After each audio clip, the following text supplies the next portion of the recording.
What's up, everyone? This is Ryan Eckert with Peak Endurance Solutions, and you're listening to the VO2 Max podcast.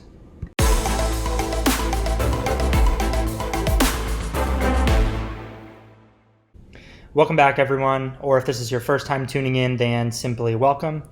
I'm excited about today's episode. As usual, if you haven't kind of caught on to that theme, I tend to get pretty excited about the topic that I am discussing in the present episode. But I'm particularly excited about today's episode because it's talking about the effects that heat has on training and racing and how we manage heat. And this is obviously for those of you who know me. I live in Tempe, Arizona, which the summers here are absolutely ridiculously, insanely hot. So learning how to manage the heat and approach training and racing in the heat is something that I've had to become very, very familiar with personally over the years, training and racing myself. But it's also something that is very pertinent to most of the athletes that I work with and a lot of the coaches that I collaborate with, because we all live out here in the Phoenix, Tempe, Scottsdale area where our summers are insanely hot and we have to learn how to navigate that. So today's episode, I'm going to be going over a few different points related to heat. First of all, we have to understand how the body cools itself. So I'm going to start by talking about how our body cools itself and at what point does performance begin to suffer when training and racing in the heat. And then once we understand some of the basic physiological responses to heat and how we cool ourselves and why the heat impacts our performance, then we can get into some of the details regarding how an athlete should approach training and racing in the heat and actually taking advantage of using heat to their advantage.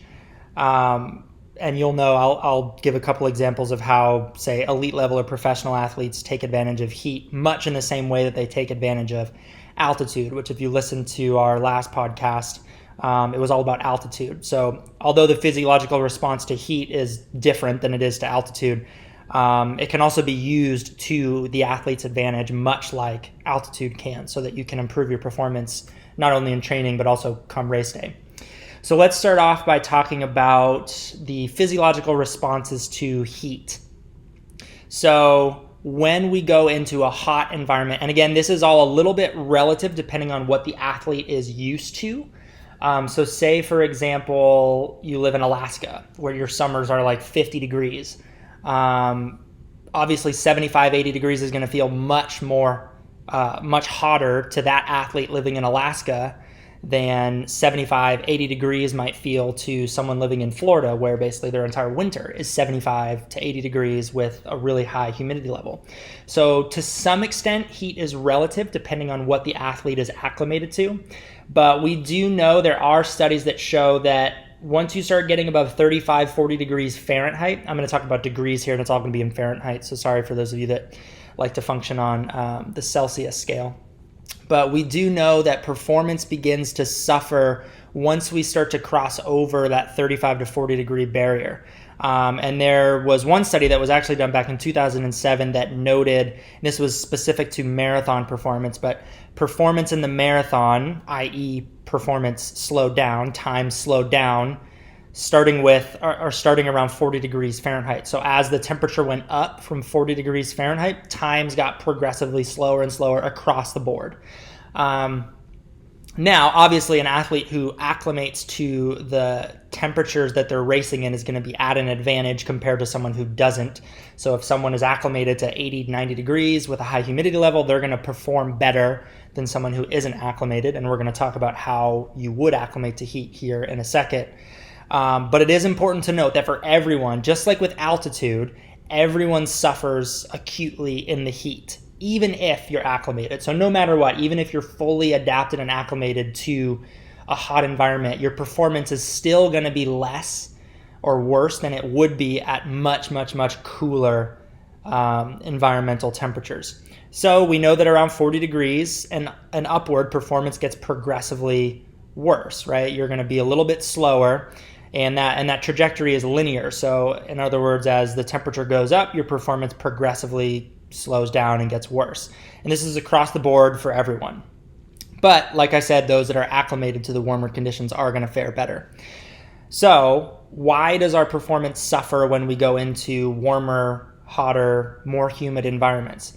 Well, in order to understand that, we need to understand how our body cools itself. Now, during exercise, there's 4 primary methods that the body cools itself. We have convection, conduction, radiation, and evaporation. Now, most of you are going to recognize evaporation because that's the one that's talked about most often.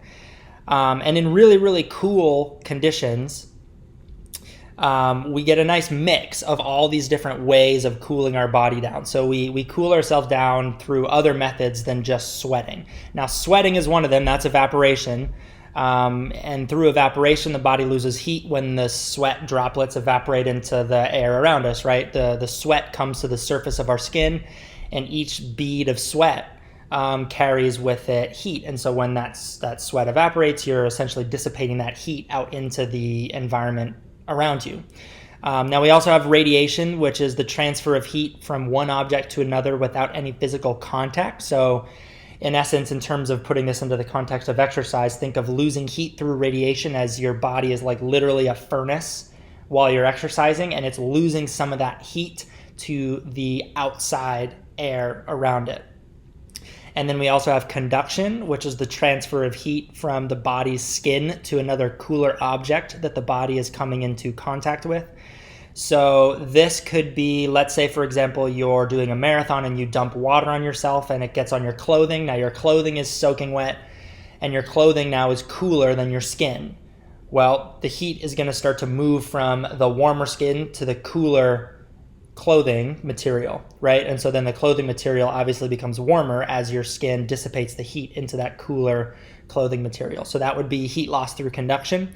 And then convection is the transfer of heat from the body's skin to moving air or water over the skin. So now the most apparent examples of this in endurance sport would be, say in a triathlon. So when an athlete is swimming in the water, they're losing heat from their skin to the cooler water flowing over their skin, right? So as the cooler water flows over the skin, you're going to lose heat to that cooler water, and therefore you're going to cool down. Same thing when you're cycling and running.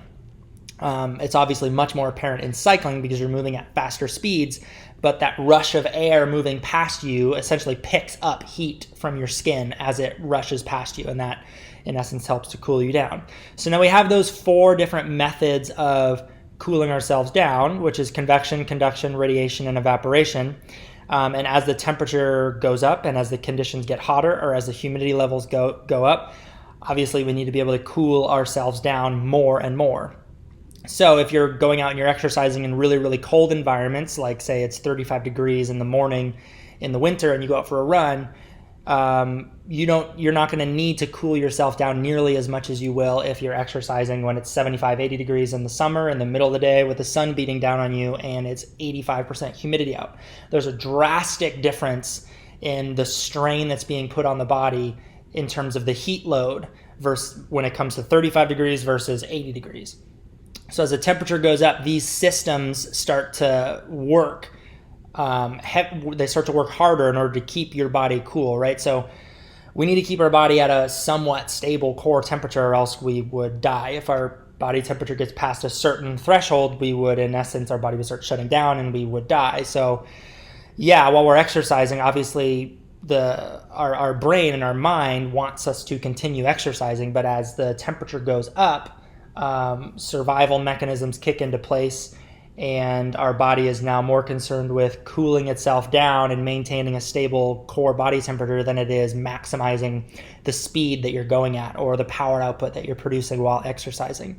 So anyone who has gone out and exercised when it's really hot obviously knows that exercise across all different effort levels and intensities feels more laborious. It feels harder, and if you wear a heart rate monitor, you'll probably notice that your heart rate is higher at most exercise intensities in warmer conditions than it is in cooler conditions. And this is because your body is essentially just working harder to cool itself down. Now, as it gets hotter and hotter, some of the mechanisms through which our body keeps cool become less effective. So we do lose heat through the transfer of heat from our skin to the surrounding environment through things such as, say, radiation and convection. So obviously, as the temperature gets warmer and warmer, it becomes more difficult to dissipate that heat from our body into the surrounding environment as that surrounding environment gets warmer, right? You can't transfer heat from a warm environment to a hotter environment. The hotter environment is going to want to transfer its heat to you. So it makes it more difficult to get rid of heat in a really warm environment. And this is where evaporation and conduction start to play more major roles in terms of keeping ourselves cool. So obviously you'll know that as the temperature gets warmer, you start to sweat more. And that is in an effort to keep the body cool through evaporation of sweat and dissipation of heat through that mechanism. Now, as the temperature goes up and the humidity goes up, it also becomes harder to evaporate sweat into the surrounding environment because it's warmer and warmer, so that surrounding environment isn't as receptive to picking up heat. So you get the point that as the temperature goes up and also the humidity level goes up, it becomes more difficult to cool ourselves. Now, at the same time, as the temperature is going up and as the humidity level is going up, while you're exercising, a byproduct of exercise is heat. So the harder you're exercising, the more heat you're producing, and obviously you have to offload that heat in order to maintain a stable core temperature. But at the same time, as the temperature outside and the humidity level outside rises, it becomes more difficult to cool yourself down. So in essence, your body has to slow down. And one reason for this is that as your body generates heat, you have to start diverting more blood flow to the skin to get heat to the surface of the skin so that it can be dissipated, because that's how it's dissipated for the most part. And that means that less blood flow is going to be going to the working muscle. So let's say, for example, you're used to running at a 10-minute per mile pace in the middle of winter, early in the morning when the sun's not up, and it's like ideal cold conditions where your body isn't too concerned with overheating because it's really cold outside. But then you go out in the middle of the summer and it's 80 degrees, 85% humidity, and you're running earlier in the morning, but the sun is still overhead now and it's beating down on you. Well, that environment, it's going to be much, much, much more difficult to run at your normal 10-minute per mile pace, and you're going to do so with a higher heart rate, because now not only are you worried about running at a 10-minute per mile pace and all the blood flow that's required to go to the working muscle to maintain that 10-minute per mile pace that you're running at, but now your body's also working overtime to cool itself down. So you have a lot more blood flow going to the skin, in addition to all the blood flow that you normally need to run a 10-minute per mile pace. And this places a lot more strain on the cardiovascular system, so the heart rate is higher. And then also, while your body's cooling itself down at a faster rate, you become more dehydrated. And that also places additional strain on the cardiovascular system, causing an even further increase in heart rate. So you can kind of start to get the picture as to how acute heat exposure begins to affect your performance during training and even in racing. It doesn't matter if you're training or racing. If it's hot out, your training performance and your racing performance is going to suffer somewhat. So now what happens when you're exposed to heat chronically? So let's say when you're adjusting to the warmer conditions in the summer as you're coming out of spring, or let's say you travel to a warmer environment and you just came from a cooler environment. How long does it take before the body starts to adapt? Well, we know through research studies that it takes about a week or so to begin seeing adaptations to the heat. And there's research that shows adaptation to chronic heat exposure in as little as 8 days. Now, the primary adaptation to heat exposure is an increase in blood plasma volume. There are some other physiological adaptations as well, but the increase in blood plasma volume is the big one. And it's the one that you've probably heard about if you ever listen to anyone talk about what happens when you acclimate to chronic heat exposure. Now, this increase in blood plasma volume is a good thing. It's a really good thing, actually. So not only is it going to be able to help you exercise better in the heat and be able to tolerate the heat better, but it's also going to improve your performance in cooler conditions. And this is one reason why, say, for example, much like altitude, elite level and professional athletes will take advantage of heat adaptation or heat acclimation in preparation for a key race. So not only will athletes do it if their key race that they're training for is in a warm environment, because they're obviously just going to perform better in that warmer environment, being acclimated to it, but sometimes athletes will even take advantage of it even if their race is in a cool environment, because you do get a boost in your performance from that increase in blood plasma volume. So why does increasing blood plasma volume matter? So now your blood volume, the volume of your blood is comprised of red blood cells and then essentially a bunch of other blood cells and fluid, right? So it's more than just red blood cells. And a large portion of your blood volume is like water and other minor molecules and particles. And that's what the blood plasma is.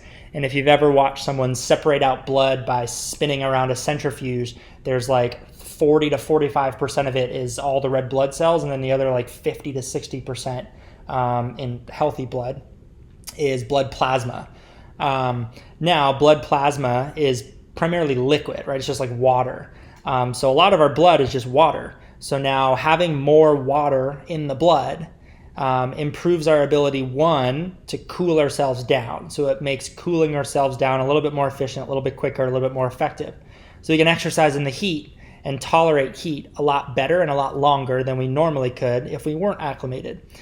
So it helps you perform better in the heat, but also having a bigger blood plasma volume is going to help you in cooler conditions, because now it's going to improve your cardiac output, which is essentially how much blood is circulating through your system with each heartbeat per minute. And if you can have a greater cardiac output than you previously did, you're going to be able to exercise at all given intensities with a lower heart rate, because essentially you're just better and more efficient at getting out more blood to the working muscles quicker and in a shorter period of time, right? So that's where it provides a performance enhancement. So heat adaptation is obviously important and essential if you're going to be racing in a hot environment, because you'll be more acclimated to it and you'll be able to tolerate that environment better. But on the flip side, it could also be used as a way to enhance your performance leading up to a race that you want to perform really well in. Now, it only takes as little as 8 days of chronic heat exposure, and this is either through like living in a warm environment. You can also expose yourself to heat through just doing training sessions in the heat, or doing like post-exercise sauna or warm bath sessions. There's a variety of different ways in which people will try to adapt to the heat. And it's a little bit different than acclimating to something like altitude, where with altitude you need like constant exposure for weeks and months on end for the majority of the day in order to adapt to it. In order to start adapting to the heat, you need it in a lot smaller doses. You don't necessarily need to be living in a hot environment. You don't need to go live out in Florida or somewhere here like Arizona in the middle of the summer where it's really hot to adapt to it. You can actually start to adapt or acclimate to it with as little as like 20 to 30 minutes of exposure a few times a week for about a week, week and a half, and then you'll start to see some of those physiological adaptations. So now, how do we use the heat to our advantage while training and racing? You have to approach training in the heat and racing in the heat a little bit differently than you would if you were training or racing in much more mild and cooler conditions. So something that's probably relevant to just about all of us out there is the changing of the seasons that we experience throughout the year. And with that brings changes and fluctuations in temperature levels and humidity levels. So approaching training in the winter, where it's a lot cooler, is different than approaching training and racing, for that matter, in the summer where it's a lot warmer. So I'll talk about how to approach training in the heat first, and then I'll talk about racing, just because you have to kind of have a little bit of a different orientation depending on talking about training versus racing in the heat. So now when it comes to training in the heat, we have to be mindful of a few things. Number one is we want to make sure that we're maintaining the integrity of all of our training sessions, right? So like I said, training in the heat causes an increased heart rate and perception of effort level across just about every single exercise intensity. So we have to be mindful of that to make sure that our easy sessions aren't becoming too hard. And then we also have to be mindful of the impact that heat is having on our ability to hold really hard efforts and fast paces and high power outputs, because we don't want to lose the integrity of those sessions as well. So the best way to approach that is to do your easier sessions outdoors, but just adjust the pace or the power that you're working at so that you can keep your heart rate low enough so that it stays in like a recovery effort level or a recovery zone or an aerobic zone. So for example, if you're going out for a 2-hour aerobic bike ride, and the heart rate that you normally hold in the winter that's nice and aerobic for you is like 130 to 140 beats per minute. Well, if you try and go at the exact same power output or pace or speed that you go at in the winter, and now you're in the middle of summer, your heart rate's going to be higher. And you just want to make sure that you're maintaining the integrity of that aerobic session by adjusting down your pace or your power output so that you can keep that heart rate where it should be for that zone 2 aerobic session. So by doing the outdoor session, or by doing those sessions though, those easier sessions outdoors, you're going to adapt to the heat and get all those benefits of adapting or acclimating to the heat. And then when it comes to the more intense sessions, the really key sessions where pace and power output matter and where you really need to hit fast paces or high power outputs, those are the sessions that we need to be careful of in terms of when we do them and where we do them. So when it comes to especially environments that have really extreme conditions, like really, really high temperatures or really high humidity levels, doing those sessions, those really key, those really intense sessions, first thing in the morning or during the coolest part of the day would be one way to approach it, or trying to do those sessions indoors whenever possible. The reason for doing that is so that you can minimize the toll that the heat has on your performance. If you go out and you try and do all of your really key, hard training sessions when it's like really, really hot outside in the hottest part of the day, it's just going to affect your ability to hold fast paces, high power outputs, high speeds, and you're not going to get the same physiological adaptation that you would if you were holding higher speeds, paces, and power outputs. So by doing those sessions indoors if possible, doing running sessions inside on the treadmill, cycling sessions inside on a trainer, you're going to make sure that you're maximizing the physiological adaptations that take place from those really key and intense training sessions, while also still getting the benefits of heat exposure by doing all your easy training sessions outdoors. So that's probably the best way of approaching training in the heat. And then obviously just be mindful of when you're doing training sessions outside in warmer conditions, you're just going to need to make sure you're more on top of your hydration levels by drinking more and taking in more electrolytes, especially during really long training sessions. But the biggest thing with training in the heat and doing training sessions outdoors in the heat is just being mindful of the effort level that you're working at. You're going to have to slow down a little bit to maintain the integrity of training sessions. If you're just really stubborn and you let your ego drive your pace or your power output that you're holding, you're just going to end up going too hard, and your heart rate and your effort level is just going to start drifting higher and higher, and recovery sessions are now going to become aerobic sessions, and aerobic sessions are pretty quickly going to become zone 3 effort level sessions, and you don't necessarily want that, right? We want to make sure that we're keeping the integrity of all our training sessions so that we're not working too hard when we shouldn't be, and we're also making sure that we're getting in those key training sessions at really fast paces and high power outputs like we want to in order to maximize the adaptations that take place. And if you do that, you should be able to approach training in the heat pretty well. And you'll get, like I said, all those benefits of acclimating to the heat, while also making sure that you're getting the best physiological adaptation from the training that you are doing. So that's how to approach training in the heat. And now when it comes to racing in the heat, a little bit different approach. So obviously training in the heat is something that you're doing on like a day-to-day basis, whereas racing in the heat is something that you're concerned about for one specific day and maximizing your performance on that one day. So like I said, we know that it can take as little as 7 to 8 days to start to see adaptations or to start to see responses to adapting to heat exposure. So one approach to racing in the heat is if you live in the same conditions that you're racing in, just living there and doing your easier training sessions outdoors is going to help you acclimate to that environment, right? So you'll obviously have an advantage of racing in that environment over those who came from, say, a cooler environment. So just living there obviously is the best way of doing it. But for those of you who don't live in the environment that you're going to be going to race in, so the best example that I can think of right now would be for those of you who say qualify for the Ironman World Championships, but you live in a place where it's really cool in September and October, and then you're all of a sudden going to like a super extreme environment towards the end of October to go race the Ironman World Championships. How do you adapt to something like that? Well, 8 to 10 days of heat exposure, ideally a little bit longer, just so you can acclimate a little bit more to heat exposure. But at least 8 to 10 days of prior heat exposure can allow you to begin acclimating to the type of environment that you're going to experience on race day. And this can be done with post-exercise sauna sessions or warm bath sessions. There's some research to show that just a couple days a week, like 2 to 3 days a week of 20 to 30 minutes of sauna exposure or warm bath exposure after a training session can help you start to acclimate to the heat.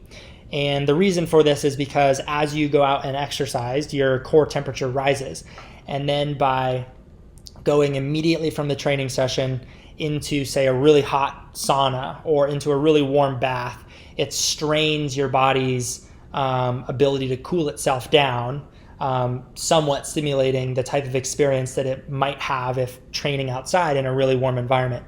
So you're kind of forcing your body to adapt to warmer conditions and to heat strain by doing that. So that's one way of doing it. So you could just practically, for a couple weeks leading up to a really warm race, after a couple training sessions each week, it doesn't even have to be a long training session. It can just be like a 30 to 60 minute easy training session. You would just hop in the sauna, or if you don't have access to a sauna, hop in a really, really warm bath or shower where the environment is now really, really humid and warm, just for 20 to 30 minutes. And this can at least get you started acclimating to the heat. Now, you want to try and be as specific as possible to the type of conditions you're going to be encountering. If you're going into a really hot and dry environment to race, obviously you don't necessarily need to worry about acclimating to really humid levels, or really humid conditions. So just exposing yourself to something like a really hot, dry sauna will do the trick. Obviously, exposing yourself to like a really warm bath or warm shower will help do the trick as well. But ideally, being as specific as possible to the conditions that you're racing in is going to be the best way of approaching it. So another example of that would be if you're going to race in a really hot and humid environment, adapting to a dry or acclimating to heat exposure via a dry sauna probably isn't the best approach, because now you're not going to be acclimated to a really humid environment. You'll just be adapted to the really warm and dry environment. So try and be as specific as possible as you can in your approach to acclimating to heat exposure. And then obviously when it comes time for race day, you just want to make sure that you're being a little bit more mindful of how much fluids and electrolytes you're taking in, just because in the warmer environment, even if you're adapted to it or acclimated to it, you're still going to be working harder to cool yourself down, right? You're going to be sweating at a faster rate to cool yourself down. So you're going to be losing fluids a lot quicker than you would in a cooler environment. So that means you're probably going to have to drink a little bit more and take in more electrolytes than you would in a cooler environment. So there you have it. There's how to approach the heat as well as training and racing in it. Obviously, there's a little bit more we could talk about here in terms of some of the specific sauna protocols or warm bath protocols that you could use to get ready for racing in a warmer environment. There's other areas that we could branch off and talk about. But the goal of this specific episode was just to provide a general and basic overview of acute and chronic heat exposure and how it affects our performance and how we adapt to it, as well as how to best approach in general training and racing in the heat. If you have any questions on some of the specifics of heat exposure, you can always reach me through our website at peakenduranceSolutions.com, or you can shoot me an email at peakenduranceSolutions@outlook.com. As always, I'll be sure to link those two forms of contact into the show notes below. I'll also link into the show notes below a couple of articles that I've written recently on some of the science behind what I talked about in this specific episode. I'll also link in another article that talks about some of the best evidence-based methods of cooling oneself while training or racing. This is especially relevant when it comes to keeping yourself cool on race day, which is another topic that I didn't really get into too much, was talking about what are the best ways of actually keeping cool on race day. So I'll be sure to link that article into the show notes below so you can read a little bit more about that if you're interested. Other than that, I hope you enjoyed today's episode, and I'm looking forward to joining you guys again next time.